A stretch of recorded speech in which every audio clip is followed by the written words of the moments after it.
prosternée avec ses enfants. Qui encore? Ses servantes. Bila s'est prosternée avec ses enfants. La deuxième servante s'est prosternée avec ses enfants. Pourquoi? Parce que le service l'a maintenu à une certaine position et à un certain pouvoir. Et la Bible dit que quand leur père est décédé et qu'on devait enterrer Isaac, la Bible parle de la loi d'énonciation. On a énoncé les noms selon l'ordre de prééminence. On a dit qu'on a enterré Isaac en présence de ses enfants, Ésaü et Jacob. Alors que quand vous lisez dans le livre des Ordres, Moïse était le dernier de la famille de Myriam, après Myriam et Aaron. Moïse était le dernier. Mais parce que Dieu avait choisi Moïse, la Bible dit en Exode, quand on cite les noms, on cite d'abord le nom de Moïse. Parce que lui, Dieu l'avait choisi, il avait la position de prééminence. On dit Moïse, Aaron et Myriam. Ça, c'est quand Dieu l'a choisi. Mais par l'ordre du service, quand on a dit Ésaü d'abord, c'est un élément essentiel pour que tu comprennes que même quand tu auras grillé toutes tes cartes, même quand tu ne peux plus espérer en voir quelque chose encore, parce que sur le monde séculier, tu as commis tellement d'erreurs. Quand tu seras en train de servir quelqu'un, quand tu seras en train de servir un homme qui est point, Dieu te donnera une histoire. Dieu te donnera un nom. Quelqu'un dit, comment est-ce que je suis en train de dire? Dis amen à ce que je suis en train de dire. Je peux même aggraver et aller plus loin pour vous parler d'un homme. On parle de Josué et Caleb. Caleb veut dire quoi? Caleb veut dire chien. On parle souvent de Josué et Caleb, Josué et Caleb, Josué et Caleb. Josué était juif, mais Caleb veut dire chien. Lui n'était pas juif. Il n'était pas hébreu. Si les noms influencent, c'est qu'il devait se retourner. Mais écoutez-moi, quand Moïse avait besoin de personnes pour descendre pour aller se battre, l'Éternel dit choisir Josué et Caleb, ne pas descendre pour aller se battre contre les Amalécites. Parce qu'il s'est mis à servir le Moïse, le prophète, en partant combattre. La Bible déclare que jusqu'à 80 ans, il était encore vigoureux. Il dit, je suis aussi jeune que quand on a traversé le Jourdain. Et lorsque Moïse m'a promis cette montagne, Josué, donne-moi ma possession. Quand quelqu'un sert, il n'a pas de problème de maladie. Amen. Tu as raté une belle opportunité de dire Amen. Amen. La Bible dit, vous me servirez, je bénirai vos pains et vos eaux. Est-ce que tu comprends? La Bible dit, vous me servirez, je bénirai vos pains et votre pain et vos eaux.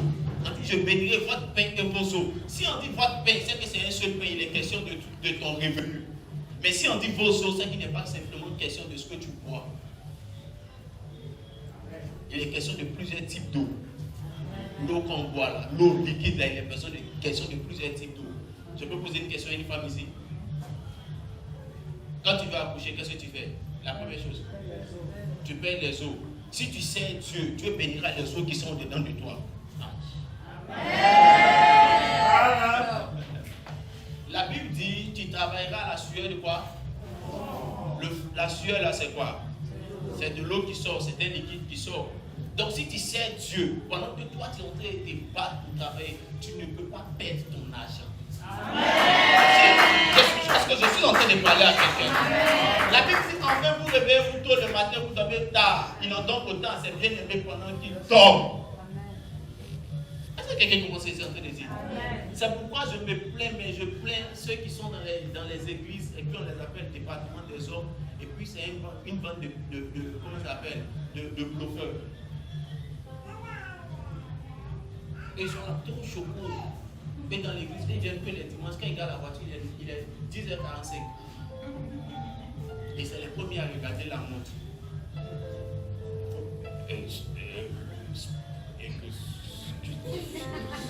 Que le pasteur fasse vite, parce qu'il est déjà l'heure.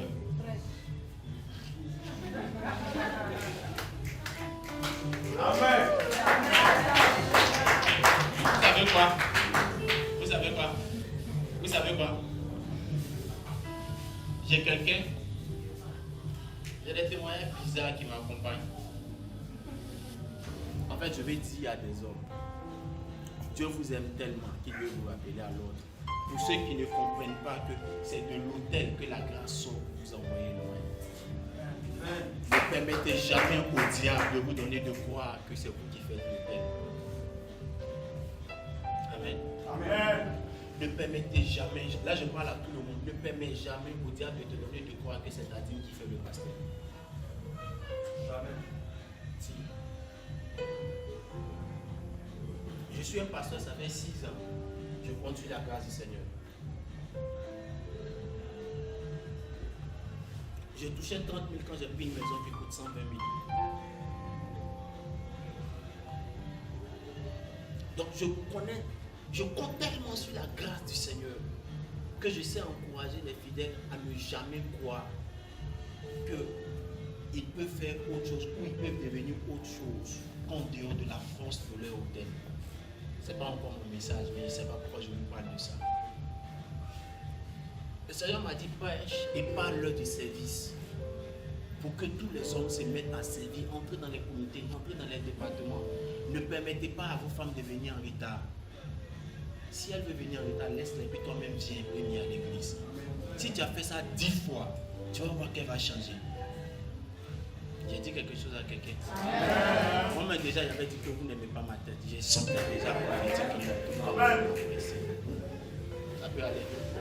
Voilà, les femmes ont commencé à serrer les visage parce que j'ai parlé de retard. Bon, on est habitué, tout le monde sait que c'est légalisé, qu'il faut attendre 1 heure. Un jour, ça va changer. Le service vous enverra au sommet. Amen. Le service fera de vous les meilleures personnes. Il faut servir Dieu, il faut servir les hommes, il faut servir les hommes de Dieu, il faut servir son assemblée, mais il faut aussi servir soi-même. Comment se servir soi-même, ce n'est pas mon message, mais je sens qu'il faut que je le dise. La meilleure manière de se servir soi-même, c'est de continuer à apprendre.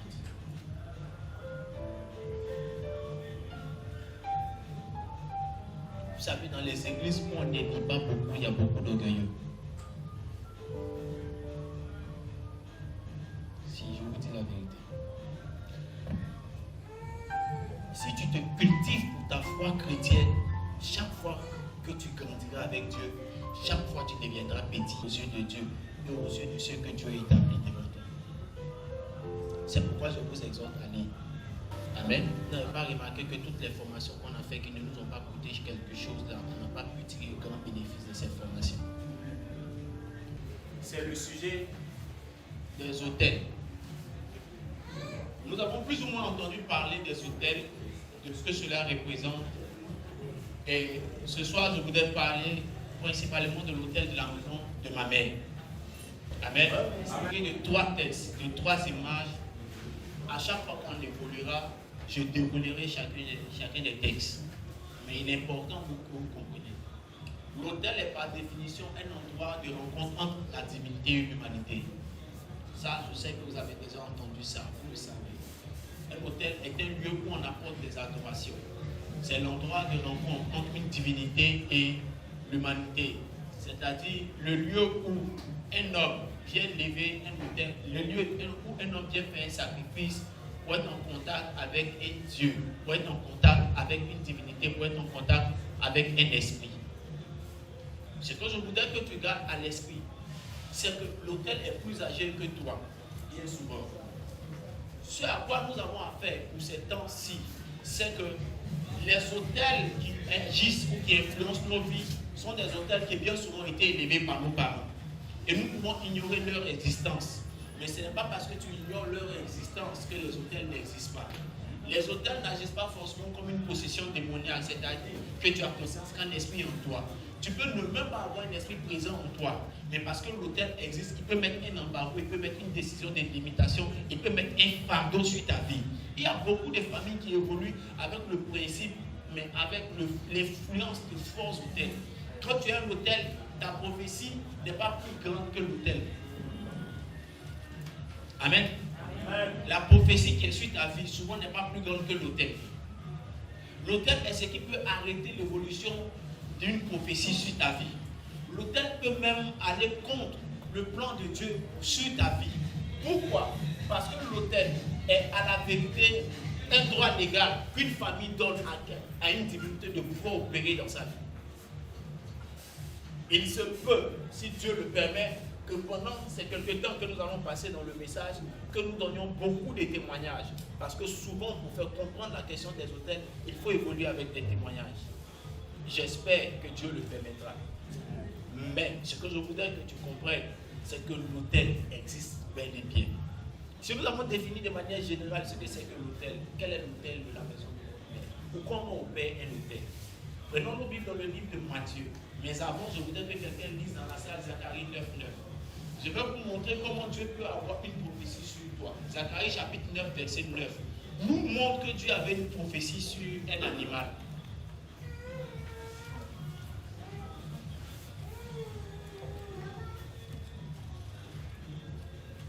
Quelqu'un a trouvé Zacharie 9, 9? Ouais. Ok, lis rapidement. Je lis la parole. Lis Matthieu, on va se tenir debout pour Matthieu 21. Asseyez-vous, on va se tenir debout pour Matthieu 21. Lis Zacharie 9, 9 d'abord. Sois transporté d'allégresse, Sois transporté d'allégresse, fille de Sion, fille de Sion. pousse des cris de joie, Pousse des cris de joie, fille de Jérusalem. fille de Jérusalem. Voici, ton roi vient à toi. Ton roi vient à toi. Il est juste et victorieux. Il est juste et victorieux. Il est humble monté sur un âne. Il est humble monté sur un âne. Sur un âne, Sur un âne, le petit d'une ânesse. le petit d'une ânesse. On va dire sur un âne, le petit d'un âne. Sinon, sur un âne, le petit d'une ânesse. Et sur un âne, le petit d'un âne. Parce qu'un âne, c'est le fils d'un âne. Mais pourquoi la prophétie a principalement voulu parler de sa descendance, mais pas sa mère? Ça semble simple. Est-ce que quelque chose de bon peut venir d'un âne? L'âne est l'agneau. Donc voici une prophétie qui concerne notre thème général. Est-ce que quelque chose de bon peut venir de Nazareth? Est-ce que quelque chose de bon peut venir de cet âne-là? Là maintenant, je voudrais qu'on se tienne debout pour lire notre texte de base, notre texte de Matthieu 21. Vas-y, aide-moi. À partir du verset 1er.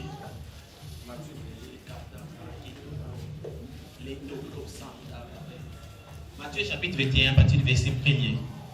Matthieu chapitre 21.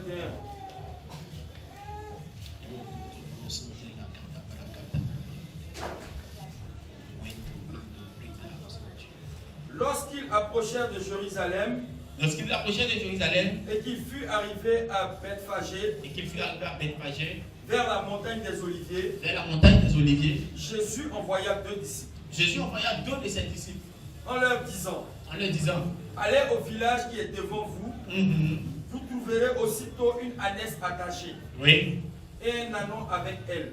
Allez au village et vous trouverez une ânesse avec un ânon à côté. Détachez-les et amenez-les moi. Détachez-les et amenez-les vers moi. Si quelqu'un vous dit quelque chose, Si quelqu'un vous parle, vous répondrez: dites ceci. le Seigneur en a besoin. Le Seigneur en a besoin.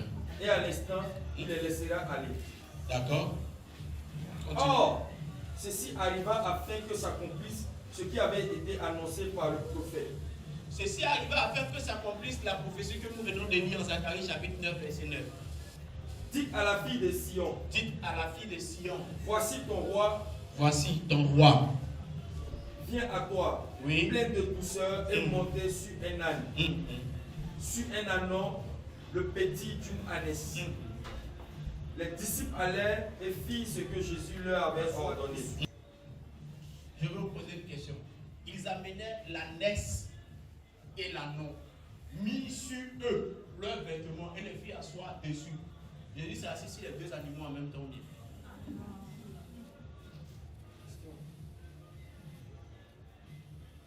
Regardez bien. Tu vois la partie? Oui. Folie, peut-être qu'il s'est trompé de version. Les disciples allèrent et firent ce que Jésus leur avait ordonné. Ils amenèrent l'ânesse et l'ânon, mis sur eux leurs vêtements et ils le firent asseoir dessus. Mis sur eux leurs vêtements, eux là c'est à X à la fin, donc c'est sur les 2 animaux en même temps, ils le firent asseoir dessus. Sur qui? Est-ce que lui peut s'asseoir sur les 2 animaux en même temps? Pourquoi la prophétie de Zacharie 9 n'a pas dès le commencement dit un ânon, le fils d'un âne, mais a dit un ânon, le fils d'une ânesse? Et pourquoi quand Jésus finit de les délivrer, on précise qu'il met les vêtements sur les 2 animaux en même temps? Et on dit c'est assis dessus, sur lequel des animaux? Frère, on a souvent beaucoup parlé de l'autel de la maison de notre Père, sans faire attention à la notion de l'autel de la maison de notre mère. Alors que l'autel de la maison de ta mère fait souvent tellement de dégâts.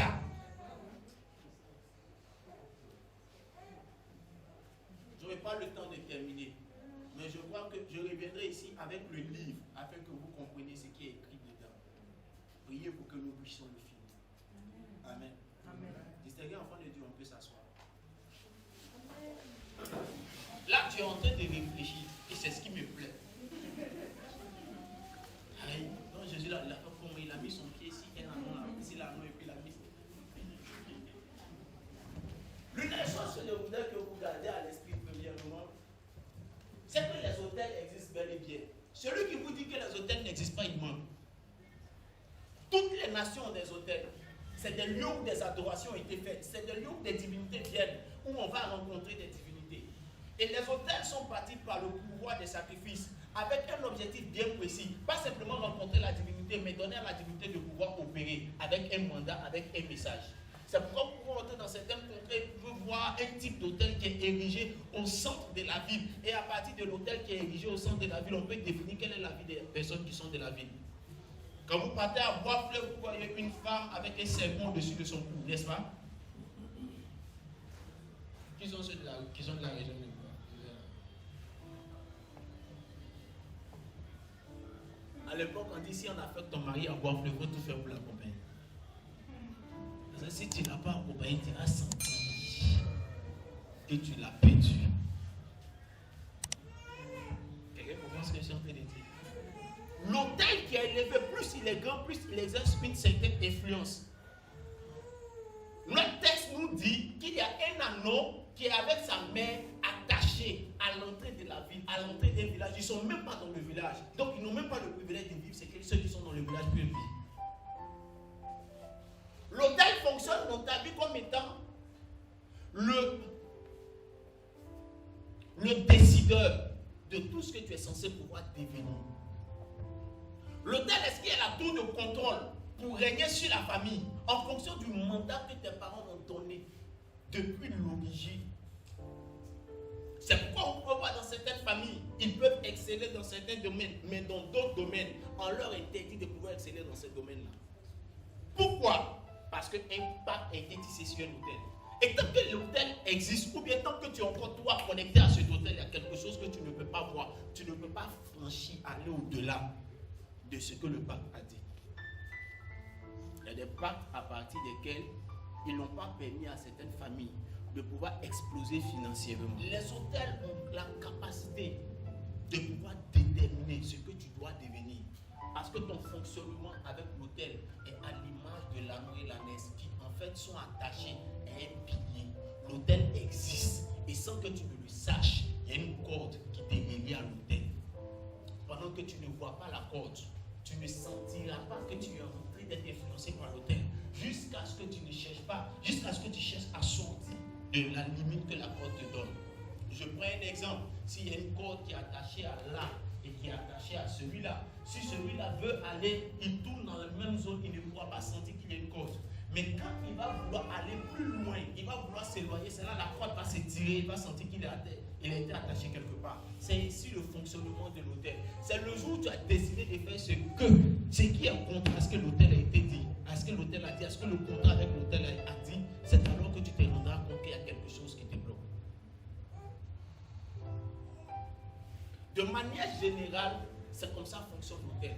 Mais comment fonctionne l'hôtel de la maison de ta mère? Pour comprendre l'impact de l'hôtel, il faut aussi regarder la vie de Gédéon. Amen. Quand nous regardons la vie de Gédéon, je vous ai dit hier que Gédéon avait un esprit de service. C'est pourquoi l'ange de l'Éternel, qui est la préfigure de Christ, est venu à lui pour lui dire: tu es un vaillant héros, je t'ai choisi, va avec cette force que tu as. Quand l'Éternel lui a dit: va avec cette force que tu as, vous savez ce que Gédéon a dit? Il dit: ne bouge pas, si tu m'as vraiment choisi, attends que je t'envoie une offrande. Quand Gédéon a envoyé l'offrande, que l'ange de l'Éternel a fini de prendre l'offrande, l'Éternel a parlé à Gédéon pendant la nuit. La Bible dit que l'Éternel est parti, mais il est revenu pendant la nuit pour lui dire: c'est vrai que je t'ai choisi, c'est vrai que je t'ai donné une force, c'est vrai que tu sais, c'est vrai. Toutes ces choses sont vraies. Mais si tu dois faire ce que je t'ai demandé, va dans la maison de ton père et renverse l'autel de Baal qui est là-bas. Peu importe les capacités et les compétences que tu as, si l'autel n'est pas traité, tu seras frustré. C'est pourquoi vous pouvez voir des personnes qui servent Dieu. Mais derrière, il y a des hôtels. Et les hôtels font que tout le service pour Dieu, c'est comme si Dieu n'a pas entendu. C'est pas que Dieu n'a pas entendu. Dieu a entendu. Mais il y a un hôtel. Il y a un de vous enseigner le service, je vais faire la démonstration. Comment à partir du service de Gédéon, Dieu est venu vers lui. Mais par la suite, Dieu a dit à Gédéon, si on doit aller à une autre stade, va renverser l'autel. Je peux vous poser la question maintenant.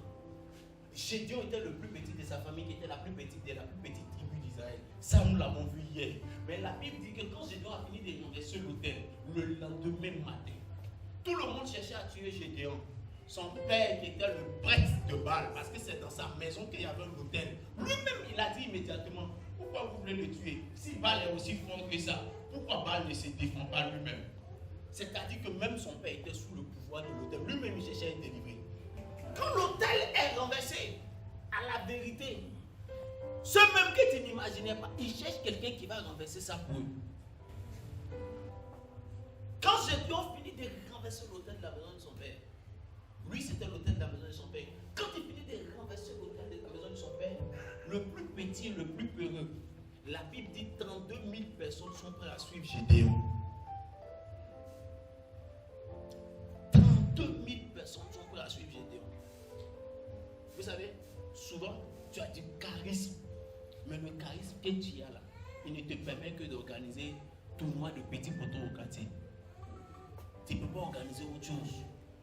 Mais quand les gens te regardent en train d'organiser le tournoi de petits poteaux au quartier, on sent que ce jeune homme là, il a l'avenir, mais tu ne bouges pas, tu n'avances pas, tu es bloqué, on ne comprend pas, rien ne évolue. Quand toi-même tu regardes ton fils, il est méticuleux dans tout ce qu'il fait, mais il y a quelque chose qui l'empêche d'avancer.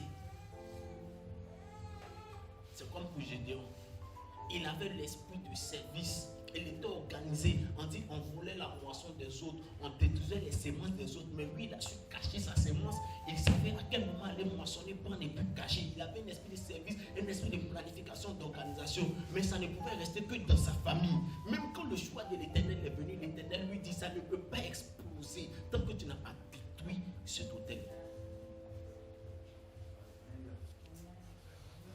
Je peux parler à quelqu'un? Nous avons besoin, si nous voulons que les gens cessent de dire est-ce que quelque chose de bon peut sortir de nous, il faut qu'on aille à nos origines.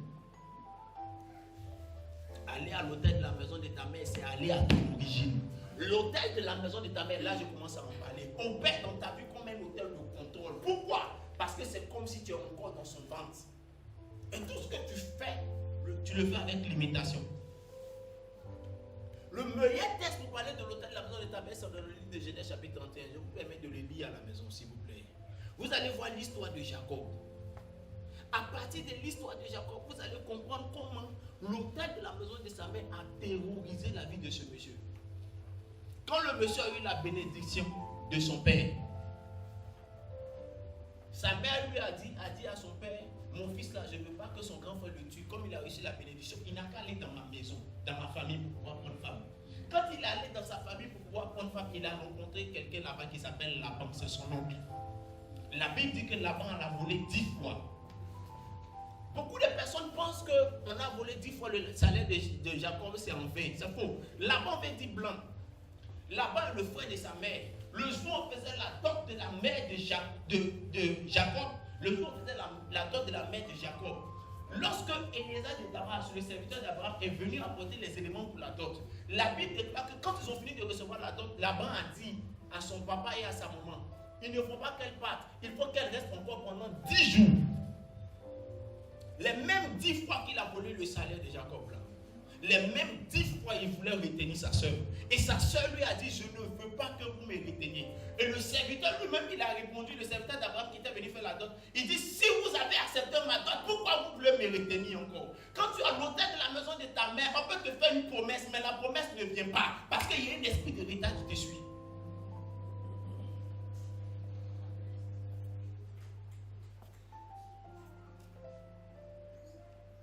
Ici qui ont eu des dangereuses promesses. Quand les papiers ont commencé, on s'est dit waouh, mais c'est sûr que là, lui là, il va voyager. On dit non, circuit ça là, c'est le meilleur circuit. Je te dis la vérité, c'est le meilleur circuit. Le monsieur qui est là, il a déjà fait voyager 12 personnes devant moi. Quand il prend 2 mois, ton papier est fini. Pour d'autres même, c'est en un mois et demi. Depuis il a pris pour toi, ça fait 6 ans, tu es sur le dossier.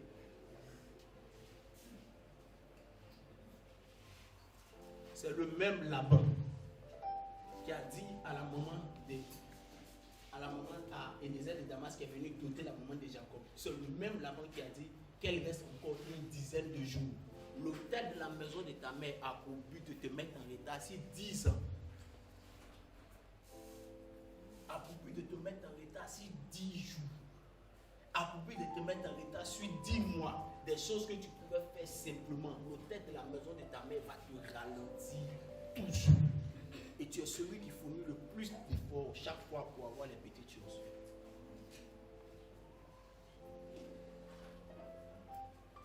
Je peux parler à quelqu'un? Je peux parler avec quelqu'un? L'autel de la maison de ta mère a un mode de fonctionnement assez spécifique. C'est celui qui produit le plus la pauvreté dans ta vie. Regardez, il a travaillé pendant 20 ans. D'abord pendant 14 ans. Pourquoi? Pour femmes. On peut faire comme ça. On peut faire comme ça. Les femmes, je n'ai rien contre vous. Hein. Mais est-ce que beauté des femmes, là, ça, avec les années, là, ça ne diminue pas? Est-ce que ça, c'est un bon investissement? Non, non, soyons honnêtes. Soyons objectifs. 14 ans? Pourquoi? Pour jolis yeux. Oh! 14 ans! 14 ans! L'autel de la maison de sa mère, avec il a travaillé 14 ans, il a travaillé 6 ans. Après 14 ans, il est pauvre. Il n'a que 2 femmes, 2 servantes comme concubines. Et puis bon, il a des enfants. On dit, tu as quoi comme richesse? Il dit, je n'ai rien. C'est l'autel de la maison de ta mère qui crée dans ta tête tous les systèmes pour perdre de l'argent, mais jamais des systèmes pour gagner de l'argent. Vous n'avez jamais vu des gens, ils ont des plans pour dépenser l'argent. Ils ont le modèle pour dépenser l'argent. Cause avec lui, il a tous les modèles de plans de choses. Ne baissez pas la tête, s'il vous plaît. Levez les têtes. Je parle à des hommes. L'autel de la maison de ta mère a pour but souvent de te donner, de prendre l'élément le moins important comme étant l'élément le plus important. Juste pour te maintenir dans le retard.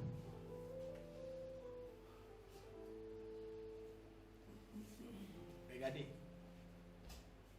Quand je vais donner l'exemple là, quelqu'un va se retrouver c'est dans sa famille. Où la personne était brillante. Et la personne a dit non, je vais passer juste un concours, le temps d'avoir l'argent un peu, et puis je vais aller continuer les études en Europe. Il a passé le concours, instituteur ou bien quoi là, pour avoir un peu d'argent, et puis aller continuer ses études ailleurs. Quand il a passé le concours, là, il a commencé à prendre femme, commencé à enceinte, à accoucher. Aujourd'hui, là, toutes les connaissances qu'il avait, il avait ça. C'est qui?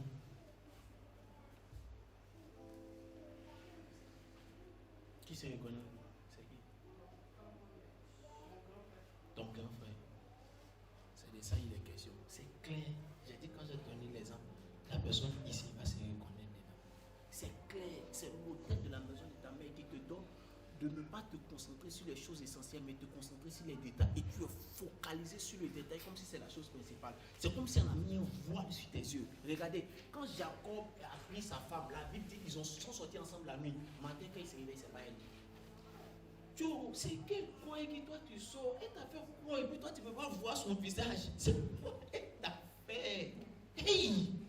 Et puis tu ne peux même pas savoir son visage. Tu n'as pas vu le visage là. Elle est forte comment? C'est comme si on avait mis un voile sur ses yeux. L'autel de la maison de ta mère. L'autel de la maison de ta mère souvent te rend irresponsable. Tu ne te concentres pas sur ce qui est essentiel. L'autel de la maison de ta mère est un autel de contrôle. Tu ne le sais pas, mais tes pieds sont contrôlés.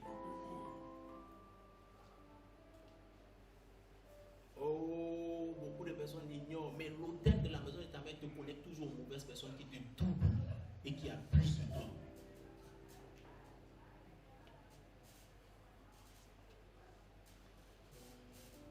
L'autel de la maison de ta mère te connecte à des personnes qui te doublent et qui abusent de toi.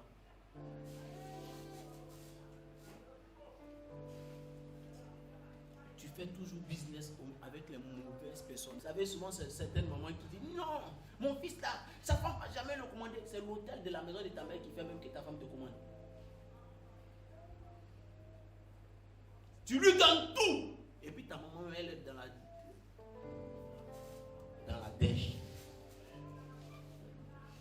Mais elle-même, elle ne sait pas pourquoi tu peux lui faire ça, alors que c'est l'hôtel de la maison de ta mère qui fait qu'elle-même là, tu l'oublies. Regardez, quand Jacob est parti dans la maison de sa maman, vous avez appris, Bishop, depuis ce jour, tu as entendu parler de Rebecca dans la Bible.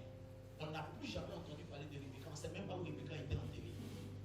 Jacob n'est pas venu au funérailles de sa maman. On ne sait pas quand elle est morte. On ne sait pas où on l'a enterrée. C'est l'hôtel de la maison de sa maman. Elle-même, elle ne sait pas. Mais l'hôtel voulait la faire vieille et mourir dans la galère et dans l'oubli total de son enfant. Alors que tout enfant qui oublie sa maman est déjà sujet à une certaine malédiction. Mais pour pouvoir justifier la malédiction que tu vas recevoir, alors que c'est lui qui envoie ça, qu'est-ce qu'il fait? Il fait que tu l'oublies. Mais quand ils sont adolescents, il faut les voir en train de faire l'or vers les mamans. Maman, quand il est réussi, il n'a jamais t'oublié. Il n'y a pas de femme qui a venu se mettre entre nous. La maman, elle a mis la tête à même temps. Tellement son fils l'a blagué. Quand elle dit ça, elle a mis la tête à même temps. Non, maman, tu ne peux pas. Il n'y a pas de femme qui a venu entre toi et moi. Maman, tu es mon tout. Maman, donne-moi le jeton.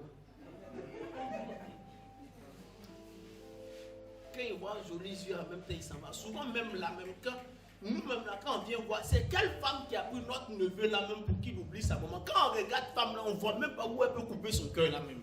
Mais quand même, il a oublié la maman. C'est l'hôtel derrière la maison de la maman. Vous n'avez jamais remarqué que souvent dans nos villages, celles qui opèrent plus la sorcellerie, ont leurs enfants même. Elle tue tous ses enfants et puis elle est la plus pauvre du village. C'est l'hôtel de la maison de ta mère.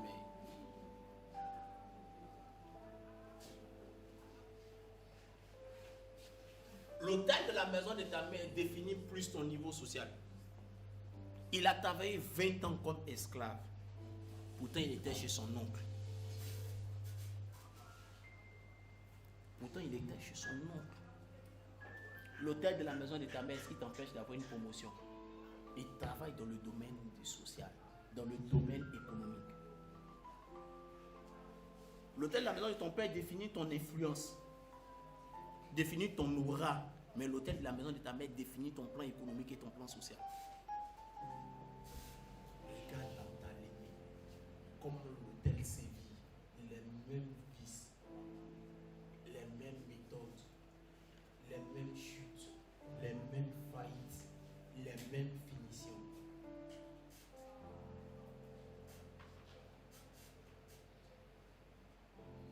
Les mêmes choses. Toujours les mêmes choses. À cause de l'hôtel de la maison. Tant que cet hôtel existe, on ne pourra jamais te dire que les bonnes choses viennent de ta part. Écoutez-moi très bien. Quand l'hôtel de la maison de ta mère est traité, tous ceux qui sortiront de toi plus tard seront traités.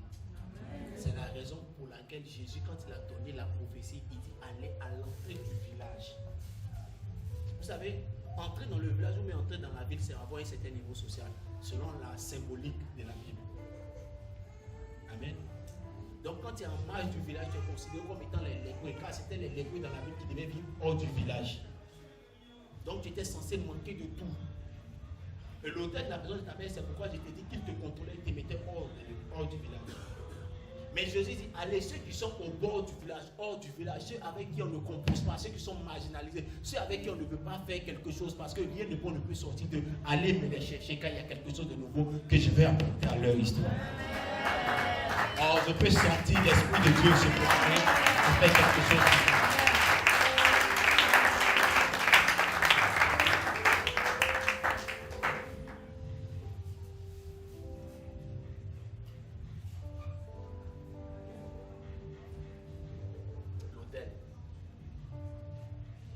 Déclare que quand l'agneau et sa mère ont été détachés, regarde, même si Jésus était monté sur un seul, parce que là on ne sait pas sur lequel il est monté, mais peu importe sur celui sur lequel il est monté, écoute-moi très bien, la Bible dit que quand ils sont entrés dans la ville, ceux qui les avaient mis hors de la ville ont jeté les habits sur la route.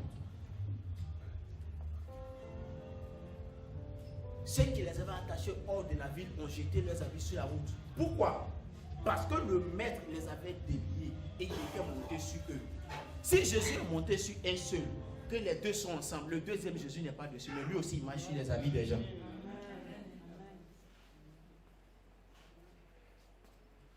Vous avez déjà vu une femme qui accouche de jumeaux, elle accouche un pied, prend l'autre à la maison et puis elle dit, elle ne lui fait pas sortir. C'est possible? Si tu sors, les autres membres de ta famille vont sortir. Amen. Je dis si tu sors, les autres membres de ta famille vont sortir. Et quand tu vas sortir, les autres membres de ta famille vont sortir. Et tu vas sortir sans péridurale. Et que ceux qui ont fait ça, ils vont sentir là où ils sont. Amen. Tu comprends ce que je suis en train de dire? Ils vont sentir.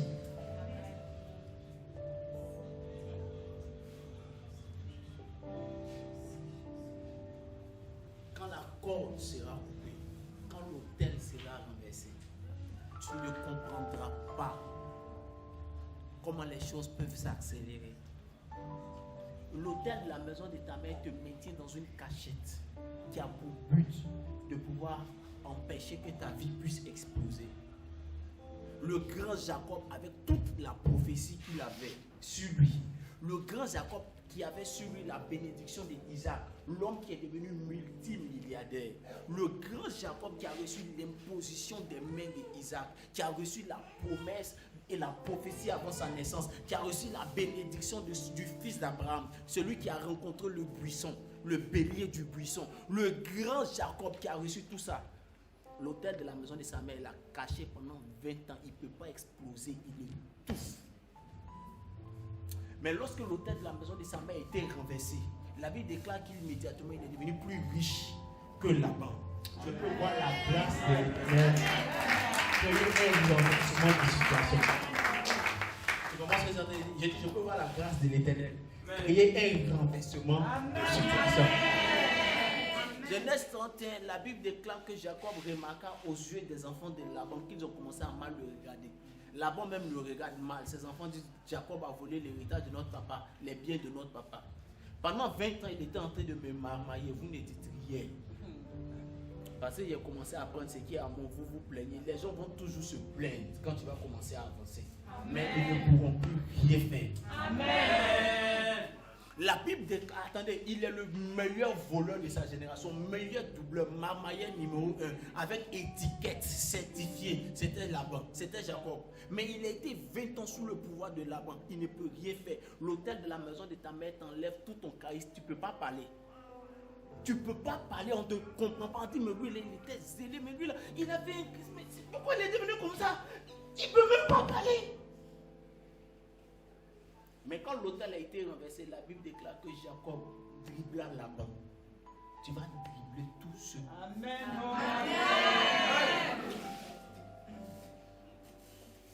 Il y a des gens qui avaient beaucoup de nouvelles idées régulièrement. Mais au moment donné, l'autel de la maison de leur mère fait que même quand on l'écoute, il n'y a même pas conseil qui peut sortir de leur bouche. Il n'y a plus de nouvelles idées qui sortent de ta bouche. Il n'y a rien. Avant qu'on marquait, on aimait t'entendre. Mais maintenant, tu ne peux même plus apporter quelque chose de nouveau à ta société. Parce que l'autel de la maison de ta mère était activé. L'autel de la maison de ta mère est un hôtel de contrôle, je vous l'ai dit. L'avantage avec l'autel de la maison de ta mère, c'est qu'une fois que l'Éternel te délivre de l'autel de la maison de ta mère, il menace l'homme fort de l'autel de la maison de ta mère. Jacob a trouvé des plans pour s'enrichir. Il dit à Laban, j'ai mon plan avec toi, qu'est-ce que je fais pour m'enrichir? Il dit, Laban lui dit, les brebis chétives seront à toi. Et les brebis grasses et couleur unique sont à moi. Jacob dit, il n'y a pas de souci, allons avec. Quand l'autel de la maison de ta mère est renversé, Dieu renouvelle ton intelligence. C'est là que Jacob va utiliser la stratégie de la vision des animaux, les platanes et beaucoup d'autres plantes. La Bible dit que quand les animaux venaient boire de l'eau, elles étaient en chaleur. Et quand elles étaient en chaleur, la Bible déclare qu'elles pouvaient mettre en monde des brebis qui étaient achetées et marketées à cause de la grâce de l'Éternel. Et Jacob est devenu beaucoup plus riche en un temps record. Quand nous allons travailler pour renverser l'autel de la maison de ta mère, de nouveaux plans vont venir dans ton esprit, de nouveaux programmes d'investissement vont venir dans ton esprit. Il faut les suivre. Amen.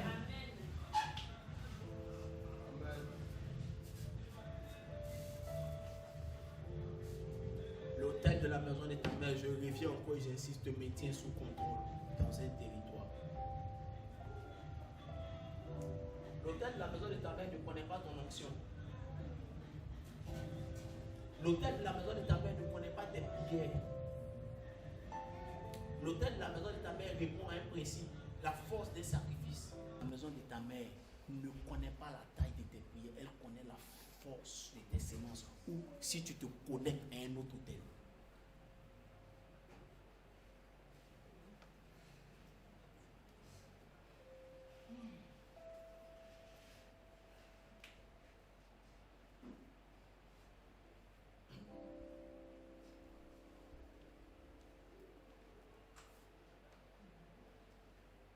J'aime ton silence, ça veut dire que tu es en train de réfléchir. J'aime ton silence.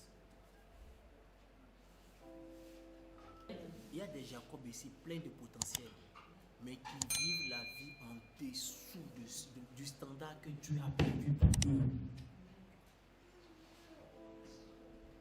Ils vivent la vie en dessous du standard que Dieu a prévu pour eux. Quand l'autel de la maison de ta mère est renversé, les chiffres là, tu n'as plus peur de ça. Amen.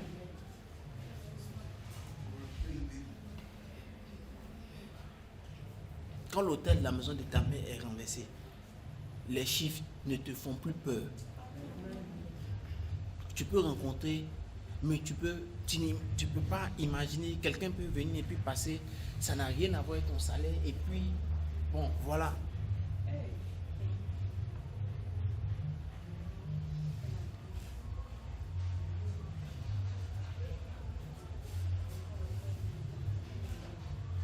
On peut prier.